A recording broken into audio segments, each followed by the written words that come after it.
राधे राधे, जय श्रीमन नारायण, हरे कृष्णा। कैसे हैं आप लोग? आशा करती हूँ कि श्री हरि श्री नारायण की कृपा आप सभी पर बनी रहे, आप सभी स्वस्थ हो और अच्छे हो। इसी के साथ आज हम सुनेंगे भगवान विष्णु के चरणों का महत्व। वैसे तो सभी जानते हैं कि ईश्वर के चरणों में जन्नत हो, स्वर्ग होता है, परंतु कैसे? आइए जानते हैं हम इस कहानी के माध्यम से कि जगत के पालनहार के चरणों में स्वर्ग कैसे हैं। किसी ने सही कहा है कि भगवान के पांव में स्वर्ग होता है, उनके चरण जैसी पवित्र जगह और कोई भी नहीं है। इसीलिए सभी लोग उनके चरणों को स्पर्श करते हैं, अपने जीवन को सफल बनाने के लिए लगे रहते हैं। लेकिन भगवान के चरण का इतना महत्व क्यों है, क्या आप जानते हैं? भगवान के चरण कमल की ऐसी महिमा कि यदि मानव शरीर में त्रिभुवन के स्वामी भगवान विष्णु के चरना बिंदु की धूल लिपट जाए, इससे अंगूरी चंदन या अन्य कोई सुगंधित लगाने की जरूरत नहीं है। भगवान के भक्तों की कीर्ति रूपी सुगंध तो स्वर्ग ही सर्वत्र फैल जाती है। उनके चरण मात्र रज से मनुष्य का जीवन पार हो जाता है और उसका जीवन सफल हो जाता है। संसार के पालनहार दयालु भगवान विष्णु सब में व्याप्त हैं और शेषनाग की सैया पर शयन करते रहते हैं। शंख चक्र गदा पद धारण करने वाले भगवान विष्णु के चरण कमल भूदेवी और श्रीदेवी के हृदय मंदिर में हमेशा विराजमान रहते हैं। भगवान के चरणों से निकली गंगा का जल दिन रात लोगों के पापों को धोता रहता है। भगवान के चरण रज की ऐसी महिमा है, यदि इस मानव शरीर में त्रिभुवन के स्वामी भगवान विष्णु ने चरना बिंदु की धूली मिल जाए तो उसका जीवन ही पार हो जाता है।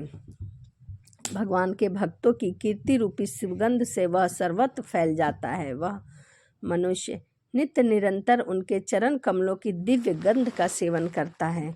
उनका हृदय भगवान विष्णु के हृदय कमल में अपने चरण कमलों की स्थापना करके स्वयं भी उनके अंतकरण में निवास करने लगता है। भगवान के चरण कमलों के प्रताप से ही उनके सेवकों का मन इधर उधर नहीं भटकता, उनके मन की चंचलता मिट जाती है और पापों का नाश हो जाता है। भगवान के चरणों में शंख का चिन्ह है। शंख भगवान का विशेष आयुध है। यह सदा विष्णु भगवान के हाथ में रहता है।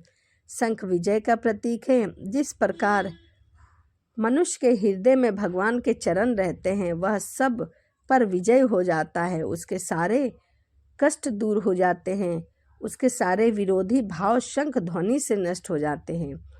भगवान के चरण कमलों में ध्वर्ण रेखा का चिन्ह है। सामुद्रिक विज्ञान के अनुसार जिनके चरण में उद्धरण रेखा होती है, वह सदैव ऊंचे की ओर बढ़ता रहता है। जो मनुष्य अपने हृदय में भगवान के चरण का ध्यान कर लेता है, उसकी गति और दृष्टि उद्धरण हो जाती है। वह सीधे ही अपने लक्ष्य को प्राप्त करता है और भगवान विष्णु के नाम का स्मरण करता रहता है। भगवान विष्णु के चरणों में राजा बलि का चिन्ह है। भगवान राजा बलि को ठगने गए थे, परंतु अपने आप को ठगा कर आए और उन्हें सदा राजा बलि के द्वार पर पहरेदार बनना पड़ा। भगवान ने बलि के मस्तक पर देवताओं के लिए भी दुर्लभ अपने चरण रखे और चरणों से ही बलि को स्वीकार कर लिया। राजा बलि का शरीर भगवान के चरणों में अंकित हो गया, जिससे बढ़कर सौभाग्य की क्या बात हो सकती है। राजा बलि को पहले राजा मंद था। प्रहलाद जी ने जो उनके पितामह थे उनको समझाया, पर बलि नहीं माने। प्रहलाद जी ने देखा कि बीमारी बढ़ गई है तो भगवान का स्मरण किया। भगवान ने वामन रूप में आकर बलि के संपूर्ण राज्य के साथ शरीर तक को नाप लिया। राजा बलि ने जब राज तत्व का साज हटाकर मस्तिष्क झुकाकर तब प्रभु ने उसके आंगन में खड़े रहना स्वीकार किया। यह मान भंग, ऐश्वर्य नाश आदि भगवान की बड़ी कृपा से होता है। जैसे रोग होता था, भगवान वैसे ही दवा देते हैं। बलि का सब कुछ हर लिया, पर सुदामा को सब कुछ दे दिया। जो मनुष्य सब प्रकार से अपने को भगवान के चरणों में समर्पित कर देता है, अपने आप को भगवान में समर्पित कर देता है, उसके पास भगवान सदा के लिए बस जाते हैं। भगवान के चरणों में दर्पण का चिन्ह है, दर्पण में प्रतिबिंब दिखता है, उसी तरह हर जगत भगवान का प्रतिबिंब है। वासुदेव सर्वम में सब कुछ, सब जगह भगवान ही भगवान है। किसी भी छवि को दर्पण रखना नहीं है, वरना छवि की शोभा को बढ़ाकर देखने वाले आनंद प्रदान करते हैं। भगवान के चरणों में प्रेम रखकर जो भगवान को सुखी करना चाहते हैं, भगवान भी उनकी पूजा स्वीकार करते हैं और उन्हें कई गुना अधिक प्रेम और आनंद लौटाकर सुखी करते हैं। उनके अतिरिक्त दर्पण के सामने जो जैसा होता है उसे वह वैसा ही रूप में वैसे ही लौटा देते हैं। भगवान के चरणों में जिस भाव से जो जाता है, भगवान उसका वही भाव पूर्ण करते हैं, उसी रूप में प्रदान करते हैं। भगवान के चरणों में सुमेरु पर्वत का चिन्ह है। सुमेरु का अर्थ है जिसका मेरु सुंदर हो। सुमेरु को सोने का पहाड़ भी कहते हैं। इस सुमेरु को कुछ लोग गोवर्धन कहते हैं, जिसे भगवान ने अपनी कनिष्ठ उंगली यानी कि छोटी उंगली नख उंगली से उठाया था। भगवान ने उसे सदा के लिए अपने चरणों में बसा लिया। सुमेरु के बिना किसी भी वस्तु की स्थिति नहीं। सूर्य भी सुमेरु पर उगते हैं, इसीलिए सुमेरु रात दिन की संधि है।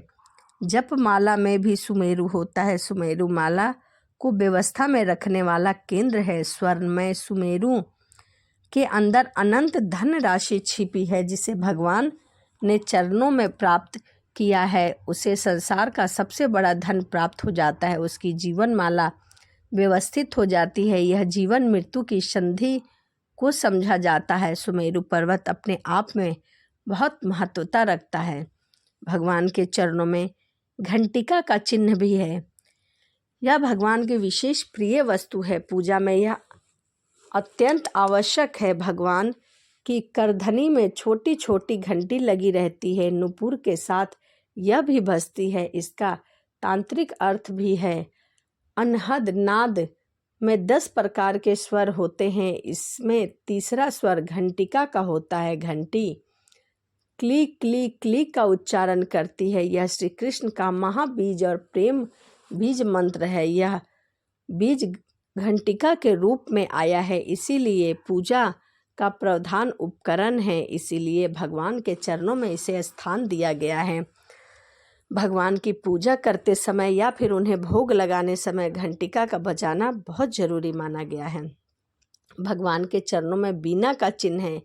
वीणा भगवान को विशेष प्रिय है, जिसे भगवान ने नारद जी को प्रदान किया था। वाद्यों में सबसे प्राचीन वीणा है। वीणा में सारे स्वर एक साथ हैं। यह आदिवाद है। गायन की विभूति रूप में इसे भगवान के चरणों में स्थान मिला है। वीणा भगवान का नाम गाती है। जिसके हृदय में भगवान के चरण है, उसे सदैव सब जगह वीणा का स्वर सुनाई देता है। विनती करी मुनि नाई सिरु कह कर जोरी बिहोरी, चरण सरोही नाथ जनी कबहू तजे मति मोरी। भावार्थ यह है कि मुनि से विनती करके और फिर सिर नवाकर हाथ जोड़कर कहा, हे नाथ, मेरी बुद्धि आपके चरणों कमल में है, इसे आप कभी नहीं छोड़ना। अर्थात मैं भगवान में परम पवित्र चरण कमलों की वंदना करता या करती हूँ, जिनकी ब्रह्मा शिव देव ऋषि मुनि आदि वंदना करते हैं और जिनका ध्यान करने मात्र से सभी पाप नष्ट हो जाते हैं। जिस प्रकार धन लूप मनुष्य के मन में सदैव धन बसता है, वैसे ही हे प्रभु मेरे मन में सदैव आप बसे, आपके चरण कमल बसे। तो यह भगवान विष्णु के चरण कमलों का महत्व था। वीडियो आपको कैसी लगी कमेंट जरूर करिएगा। यदि वीडियो अच्छी लगी हो तो प्लीज़ चैनल को सब्सक्राइब और लाइक करना ना भूलें। तो चलिए इसी के साथ वीडियो को समाप्त करते हैं और मिलते हैं अगली वीडियो में। राधे राधे, जय श्रीमन नारायण, हरे कृष्णा।